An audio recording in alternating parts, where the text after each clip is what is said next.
Welcome to the Broadway.com show, coming at you from our snazzy new studio in the heart of Times Square. I'm Ryan Lee Gilbert. And I'm Beth Stevens.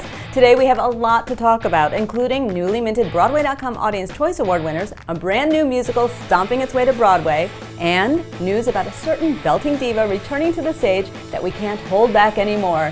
Yes, I'm talking about Idina Menzel. Thanks for getting that Frozen song stuck in my head. And later, we'll hang out with bandstand leading lady Laura Osnes at a theater hotspot, get serenaded by the deliciously talented Sara Bareilles of Waitress, and talk to Hello Dolly Tony nominee Gavin Creel. But first, let's get started with the news. What's the buzz, Ryan?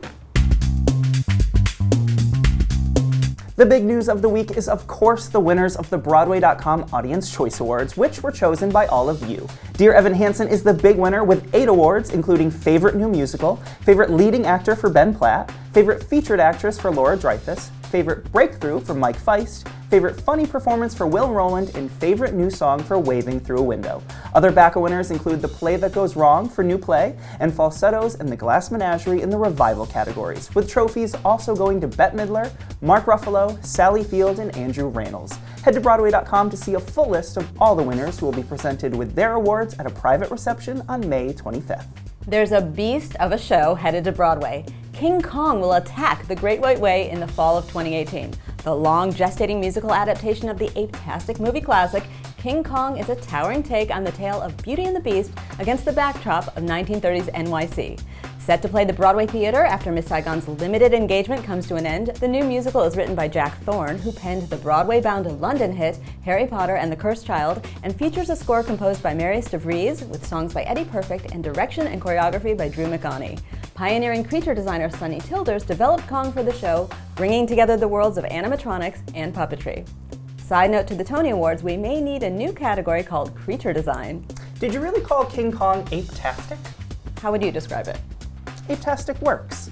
Live TV musicals are officially all the rage, with 5 planned across 3 of the major networks for the new TV season. In addition to the previously announced Bye Bye Birdie, which will go live on NBC in December, the Peacock Network also announced a production of Andrew Lloyd Webber's Jesus Christ Superstar to air on Easter Sunday 2018. Meanwhile, Fox, which scored last year with Grease Live, announced productions of the Tony-nominated musical A Christmas Story to also air this December, and Jonathan Larson's groundbreaking musical Rent to go live on a date yet to be announced.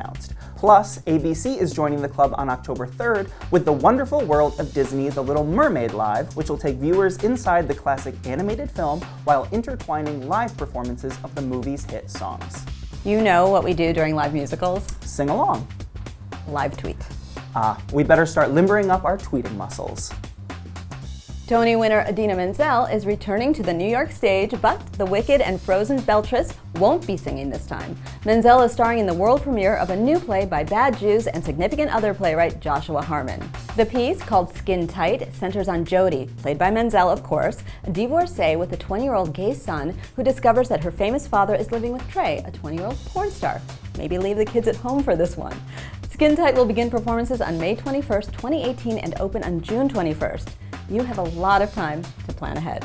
The new Broadway.com Audience Choice Award winning musical Dear Evan Hansen, which is also nominated for 9 Tony Awards, will launch a national tour next fall. The touring production of the hit show, which features a score by the Oscar-winning songwriting team of Benj Pasek and Justin Paul, and direction by 4-time Tony nominee Michael Greif, will kick off at Denver's Buell Theater in October 2018 before making its way all across the country. Exact dates and casting for the tour will be announced at a later date. Classic Stage Company has announced its lineup for its 50th anniversary season. The venerable downtown company will kick off its new season in September with a pair of Shakespeare comedies. As You Like It, helmed by CSE Artistic Director John Doyle and featuring music by Stephen Schwartz, and Twelfth Night.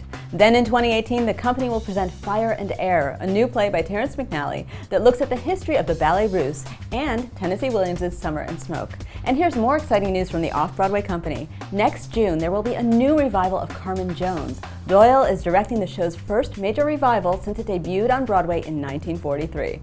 Several Broadway favorites have new gigs this summer that have us very excited. Frederick Weller, last seen on Broadway in Terrence McNally's Mothers and Sons, will join Deidre O'Connell and more in Abe Kugler's new play Fulfillment Center, which will begin performances at MTC's Off-Broadway Studio at Stage 2 on June 6th. Also headed off Broadway is Tony nominee Nancy Opel, who will lead Bobby Goldman and Drew Brody's new musical Curvy Widow, beginning July 20th at the West Side Theater. Based on a true story, the show follows the daily exploits of a widow whose adventures reveal unexpected truths about life, love, survival, and sex. And over in La La Land, Corbin Bleu, Jennifer Nettles, Jaime Camille, and Leah Delaria, along with Dove Cameron, will star in the Kathleen Marshall-helmed production of Mamma Mia at the Hollywood Bowl, playing July 28th through the 30th. I didn't know I needed to see Mamma Mia again. 5,765 performances on Broadway were not enough. A high-profile new production of Susan Laurie Parks' 1996 play Venus opened this week at the Signature Theatre Company. The piece is based on the true story of Sachi Bartman and her journey from southern Africa to 19th century London, where she became an unfortunate star known as the Hottentot Venus of the freak show circuit. Described as a tragic carnival, this devastating new production, directed by Lear de Bessonet, stars Zainab Jah, John Elson Conley, Kevin Mambo, and more.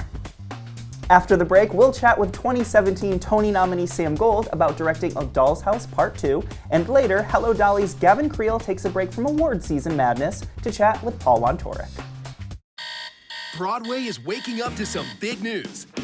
That's right, Groundhog Day is nominated for 7 Tony Awards, including Best Musical. And Andy Karl is a Tony nominee for Best Actor. Groundhog Day on Broadway. Hi, this is Michael Moore, and you're watching the Broadwaycom show. Welcome back. Director Sam Gold, who won a Tony Award for Fun Home in 2015, is nominated again this year for the dazzling A Doll's House Part 2, which garnered a whopping 8 Tony nominations. We caught up with Gold in rehearsal to talk about the audaciousness of scribe Lucas Nate's zingy new play. The first thing about this play is you read the title and you think that is a very audacious title for a play, and you think, well, is this guy going to really pull this thing off? I'd known Lucas's work really well and was a really big fan of his, so I definitely looked at the title of that play and thought, I'm really interested to see what he's going to do and how he's going to try to pull that off. I was really trying to cast actors who would feel contemporary American, but who had the muscles to do Ibsen. I thought of the play mostly like a kind of boxing match where you want to take like 2 of your favorite actors and put them each in a corner and see them go at each other, you know, see who's going to win the round. And so I thought of actors from that standpoint. Gold is known for creating intimate spaces in his productions, and with The Doll's House Part 2, he is tackling a topic that is both intimate and a public institution. The matter at hand is marriage. When I read the play and was trying to think of its relationship to the audience, I was thinking a lot about, well, a couple of things. One was a town hall meeting, you know, that there's something kind of public about the debate in the play. Let's talk about marriage, let's talk about divorce, and let's talk about it with the audience. We're gonna present an argument, and we're gonna bounce that argument back and forth, and we'd like the audience to weigh in, to think, who do I agree with? When we were making this set, we tried to take inspiration from like divorce court, couples therapy, boxing rings, and town hall meetings. And then we distilled that down into a space that mainly was about relating to the audience in the right way. With a title like A Doll's House Part 2, audiences might feel the need to bone up on the work of Norwegian playwright Henrik Ibsen, who wrote A Doll's House in 1879. Gold doesn't think so. You don't need to know anything about Norway or anything about Ibsen to appreciate the arguments in it and the characters and the fun of it. And I think one of the joys of the play is that everybody has a good argument. So every side of the argument is well fought for. So hopefully the audience takes different positions over the course of the play. The show should go by without you really having time to consider. You're invested in the arguments and in the characters, and you have a ride, and hopefully when the lights come up at the end, you think, gosh, have I really been sitting there very long? It seems like we just started, and then you have the night to discuss. It's a show that should give you time to go to dinner afterwards and argue, or have an uncomfortable moment with your spouse or something. Get out your pussy hats! All the Way playwright Robert Jenkins has fired off a new protest play called Building the Wall. Written in a white-hot fury just weeks before the presidential election, the piece channels all the anger, frustration and fear from the fallout of our current political climate. We caught up with the playwright to ask what triggered this play. I had just hit a wall, as it were. I felt that regardless of how things turned out, and I certainly thought they would turn out differently than they did, but regardless of how they turned out, we had crossed a line. Something had been broken in this country, and it was dangerous, and it demanded notice. It demanded that I, as an artist, respond to it. And it wasn't simply the kind of naked racist appeals centered around border security and immigration, but it was also the way in which political leaders and talking heads in the press were trying to normalize this. So, what exactly is this 90-minute off-Broadway play? Stars Tamara Tooney and James Badge Dale didn't want to give away too much, but they managed to make it sound intriguing. We might use things that are going on right here, right now, today, as our setting, but our themes are bigger than that. It's a bit of a thriller, it's a bit of a suspenseful play. It's two people in a room having a conversation about some event that has happened. And through the course of the play, it's like an onion, it unfolds as to what this particular event was and why these people are in this room together. I'm an old school punk rock kid, so I'm very much like throwing wrenches in processes. So I see the play as an anti-establishment play. Listen, I'm lucky to be here. As an actor, I like to work on stories, on subjects that matter, that have relevance. And this is another one, and I'm just grateful and humbled to be here. It addresses things that are very relevant and very timely and very compelling and very provocative. And so we're hoping that our play Building the Wall will, present to the audience certain questions and certain thoughts and certain conversations that they will continue to have, and also to, hopefully let them understand that they are empowered, that an individual can make a difference, either in a good way or in a bad way. After taking a 3-year break from Broadway, Laura Osnes is back on the boards in the new musical Bandstand. And because everyone is so thrilled to have her back, Sardi's decided to honor the star with one of their legendary portraits. I headed over to the restaurant for the official unveiling and to talk with Laura about her milestone moment. Like every Broadway performer, Osnes has fantasized about having her portrait added to the countless sketches of celebrities adorning the walls of Sardi's, and is still in awe that it has actually happened. This is something that I've been dreaming of for like 10 years since I first came to New York. I used to come to Sardi's. I told the group here, I used to come to Sardi's with Max Crumb during Grease, and we would come here all the time and hope to be noticed because we thought that's what it took to get on the wall. The last time I was on Broadway was 3 years ago, so it's kind of a return to Broadway, so to speak, and I'm just so proud of our show and the work that's happening, and I'm getting to put my stamp on this brand new original role, and it's getting to correlate that with the Sardi's caricature this year is just nuts. It's absolutely nuts. Happy 10 years. Osnes' Bandstand co-star Corey Cott was also on hand to celebrate the unveiling and was eager to sing the praises of his accomplished stage partner. I think everyone can agree, probably all the viewers and anybody that's worked with her or knows her or even just spoken with her, that she is the most genuine, lovely, gracious person in the world. And Bandstand's also just a celebration of the golden era in a lot of ways, of an era that's passed. And Sardi's kind of represents that. I mean, you hear the crazy legendary stories of Cole Porter and all the legends of Irving Berlin and the Gershwins coming to Sardi's, and Sardi's is even referenced in Bandstand as a place that Laura's character, Julia, wants to go to when we're in New York. So it's kind of full circle in the way that our show celebrates all of what Sardi's celebrates.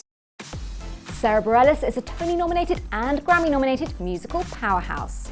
She recently stepped into the musical she wrote, Waitress, to play the starring role of Jenna, a down-on-her-luck server with a penchant for baking pies and winning hearts. Broadwaycom's Susan Blackwell headed backstage to Bareilles' dressing room at the Brooks Atkinson Theatre to get side-by-side for this round of Fill in the Musical Blanks. I'm going to start this phrase, and you fill in the blank in song. Okay. Ready? One of the first songs I remember singing when I was little is It's Alright to Cry. Crying gets the sad out of you. It's alright to cry. Rosie Greer. It might make you feel better. Spoken song. Yeah. I love that record. It's one of the greatest. Free to be you and me. Free to be you and me, guys. It's so good. My first audition song was... Oh, a whole new world. Isn't heard. Same. A fantastic point of view. I can't remember the words. I'm so sorry, but... I didn't get the job. That was for the Mickey Mouse Club. Really? Yeah, I didn't get it. With an audition like that, I can't believe it. I forgot the words in the audition. Did you? It's a flashback. My favorite Broadway show tune is... It's someone else's story, and I know this song, and I'm feeling put on the spot, and that's why I'm it up. Wow. In a way, Aggro. it's someone else's story. I don't see myself as taking part at all. Yesterday, a girl that I was fond of finally could see the writing on the wall. Sadly, she realized. It's okay. I know it. Oh, it's good. Your voice is so pretty. Oh, thank you. And your teeth are pearls. They're like pearls. No, they're not. They're so pretty. Mm-hmm. You're pretty, Sara Bareilles. A song I love singing is... Tonight you're mine completely. Carole King. You give your love so sweetly. This is a dream come true. Tonight the light of love is in your eyes. But will you still love me tomorrow? Yeah, I love that song. You're dreamy. A motherfucking song I can't get out of my head lately is... To be honest, Yeah. it's opening up, letting the day in, because we just sing it You incessantly. wrote We sing it incessantly. You wrote it, now you can't get it out of No, your I head. can't. It's an ear. Yourself. I know. You yourself, I did. Sara Bareilles. When we return, Paul Wontorek talks to Gavin Creel about the thrill of appearing alongside Bette Midler in the hot ticket Broadway revival of Hello, Dolly. Broadway is waking up to some big news. That's right, Groundhog Day is nominated for 7 Tony Awards, including Best Musical. And Andy Karl is a Tony nominee for Best Actor. Groundhog Day on Broadway. Gavin Creel is a well-loved Broadway star celebrating his 3rd Tony nomination for, oh my God, Hello Dolly, you're in it. Look at that. Oh my God, you're in a big fat Broadway hit. Yeah, it's And- a little surreal. Yeah, We have a really good time over there. The group is amazing. Our cast, crew, band, everybody is like top notch. But they produced a pretty crazy show. So I know that you were involved in this show, and the way that this show came together is Scott Rudin does this a lot with his shows. Like there were a lot of like sort of pre-workshops, right? Yeah. So when did you first meet Bette Midler? Let's do that. I met her in October. Okay. We did like a what they call a lab, which is odd. Usually it's for new musicals to like work on new material and everything. But they knew we had a lot of new stuff, and we wanted to give time for all of us to meet Bette, meet David, start working. And Jerry Zach said it the best. When she walked in the room, we were all like, just this kind of this thing. You just go, huh. I did it with David too. I was like, huh.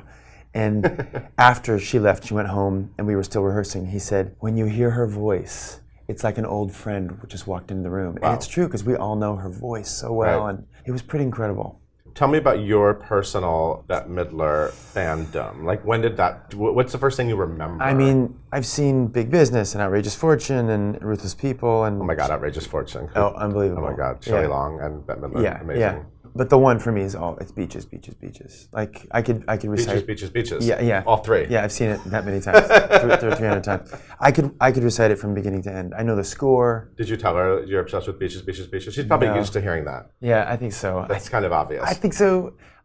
I don't talk to her too much about her career because I don't want to freak her out and start drooling and be like, I love you. Yeah. I remember I walked by the Shubert Theater. I don't think you guys were in tech yet. And I saw some like teenage boy leaning on the door from 44th Street, just like listening to try to hear something. And I feel like that's what the entire like community and New York City and the world was doing. Like just like waiting for. So what were your friends like asking you? And people must have been just like dying to know something about this. It is. They still are, and it's hard to get a ticket, and it's neat to be in. But I think about Hamilton last year, and I say, it's when I was watching Hamilton happen, I just thought, oh my gosh, the world is obsessing over this amazing piece of theater. And I asked my friends who were in it, and they were like, we're just we're just going to work. Right. And he said, it's hard to be, and now I'm in that. Yeah. This is, I had nothing to do with it. I just go to work and do it. But this, Scott Rudin and Jerry Zaks and Warren Carlyle and Andy Einhorn put together this incredible piece of theater that in the center of it, I just go to work. Mm-hmm. But then when I leave work, I go, oh crap, she's a very famous person. He is a very famous person. This is a very famous show. Yeah. And I'm really proud of the production. I think it's a beautiful production. It's like a classic musical comedy production. It's like you feel like you're stepping into another era, right? Yeah. And the star turn, and I love like, the days of classic Broadway star turns, and that's what Bette Midler is giving here, and David Hyde Pierce. And exit and entrance applause throughout the piece. She gets almost bigger entrance applause than she does at the beginning. In the middle of the second act, when she enters for Hello Dolly, and you just go, this audience is gagging for the show. They are ready for the show. It's amazing. I keep saying that I'm in the honey pot. This is just like sitting in the middle. In the honey pot. Yeah, I'm That's sitting in it. That's what Gavin Creel is, in case you were wondering. I'm just scooping it in, just going, thank you. I'm the luckiest man alive. And you are Cornelius, is a classic role. Yeah. And last year you did She Loves Me. You've been doing these like classic Broadway things. I'm grateful for him. It's time for a new one. If I'm in I want to do a new piece next. Yeah. But I'm going to be in this for quite some time. And have you heard this yet? This is exciting. I haven't heard CD. it. I know. It's so fancy. I haven't heard it. I gave my copy to my mom and dad. Isn't it crazy when you walk around the theater district, you see this artwork everywhere, and like the logos are everywhere. It's do you know that this is, again, I think it's brilliant. But like, if you get out your old LP, it's an exact like replica of the original Carol Channing artwork, which I love. And the whole idea was, it's as if time froze, and now we've opened it back up. And Bette Midler has stepped into this iconic role in this iconic production. It's tipping its hat to Gower Champion and the brilliant work that he did, yet giving it a new twist with Warren Carlyle's beautiful reinvention. And oh my God, the songs you get to sing. I mean, like, great. Wall-E is my favorite movie of all time. So those are the two songs from that. So. Right. Yeah, that's so funny. I forgot the whole Wall-E connect. Yeah, the opening credits. Boom, out there. Right. Right. Yeah. That best movie ever. Yeah, and audiences are losing their minds. Yeah, they really are. And you're getting very spoiled. I mean, you've been in a lot of great musicals, though. And great. You've dealt with a lot of. Oh, I've been so lucky. Yeah. So, oh my God, didn't we just pass the anniversary of Thoroughly Modern Millie? April, almost a month ago, April 18th. 15 years ago, you were nominated for a Tony. 15 years. Right? Yeah. For your first Tony. Yeah, when I was 6.5. Yeah, I know. You were so young. I remember. You were a little boy. Yeah. Little boy romancing Sutton Foster in that show. Yeah, we were kids. Yeah. And you and I were there. We were there together. And now you're a seasoned pro. We're getting there. And now when you get a Tony nomination, it's like, my third. Okay, this is nice. Is it still exciting? Yeah. I mean, and I mean this when I say it, and I'll say it if it happens again, if I'm lucky enough to get another nomination someday. When they call your name for nomination, you win. I won. Like, whatever happens on June 11th is the party. And it's not the same as when you're in a relationship and you either get dumped or you're the dumper or the dumpee. It's definitely worse one way or the other. With this, it's all honey. It's all great. It's fantastic. And you won an Olivier. Let's remind everybody, you won an Olivier Award, a very fancy British award for Book of Mormon. Yeah. And you're in the Best Featured Actor in a Musical category. It's a good category. Don't you have friends in that category? One of my closest friends, Andrew Reynolds. Yeah, Mr. Andrew Reynolds. I've known him almost 20 years. Right. We've literally shared a wall. We've lived next door to each other. We haven't done a full-fledged production together. I'd kill to do a Broadway show with him. I have to think of something. Guys, write in. Yeah. Tell us what we should do. Who's out there writing musicals? Yeah, please, something new. That's the thing. Andrew and I. Let's get Gavin Creel and Andrew Reynolds together in a show. But this year you're fighting it out. Yeah, we're going to do some other nominees. It's amazing. Lucas Steele, Mike, and Brandon, and Andrew and I. It's like, Andrew's very fancy and famous in TV and movies and stuff. And I'm sure the other guys have done the same. I don't know their resumes as well. But I was really proud that a lot of the categories this year were theater people. It's a lot of theater folk. Yes. I look at across all the nominations, and there's a lot of really great theater folk. And I remember watching the Tonys some years, and it seems like a love fest to Hollywood, or you know, and it's well deserved a lot of the time, most of the time. But it's so neat to see us, like our theater folk, just getting celebrated on a night when you celebrate theater. Absolutely. So what are you wearing? I'm getting something designed by Jeff Mashie, who designed the costumes of She Loves Me. Fabulous. Yeah. Okay. Malin Breton is going to build this beautiful outfit for me, and Jeff Mashie's designed it. Just classic, like classic. I don't ever go to. No, I always like to play. You're an eccentric guy. I'm going to play. I may look like an a-hole, but I'm just going to go for it. I don't think. No, Jeff Mashie had promised me. I was like, let's take a risk. I love color. I love to take a risk, and he said, we'll take a risk, but I'm going to make you look like $1 million. So I'm trusting him. How about a crazy wig? Oh yeah. I'm actually just going to wear this mess, just like this on the Tonys. You heard it here, folks. Suddenly you're Jim Carrey. Oh, yeah. Yeah, if only. Gavin, thank you so much for coming by. I can't wait to see you on the Tony Awards. I can't wait. And everyone, go see this guy at the Schubert Theater. Like, there's like cancellation, maybe you can stand in the back. There are ways to get in. If you go to standing room tickets at like 3 or 4 in the morning and you're willing to have like some breakfast sandwiches, you will get in. I can't actually guarantee that, but you will have a very good chance of getting in. Or just put your ear to the door on 44th, maybe. Yeah. Maybe that'll work. It's worth hearing, I promise. Thank you so much for being here. My pleasure. We'll be right back with a recent live performance from the stars of A Bronx Tale. Broadway is waking up to some big news. That's right, Groundhog Day is nominated for 7 Tony Awards, including Best Musical. And Andy Karl is a Tony nominee for Best Actor. Groundhog Day on Broadway. Hi, my name is Janine Garofalo, and you're watching the Broadway.com show. Thanks for watching the Broadway.com show. We leave you with a performance from the new crowd-pleasing musical A Bronx Tale as they celebrate the release of their new album. See you next week.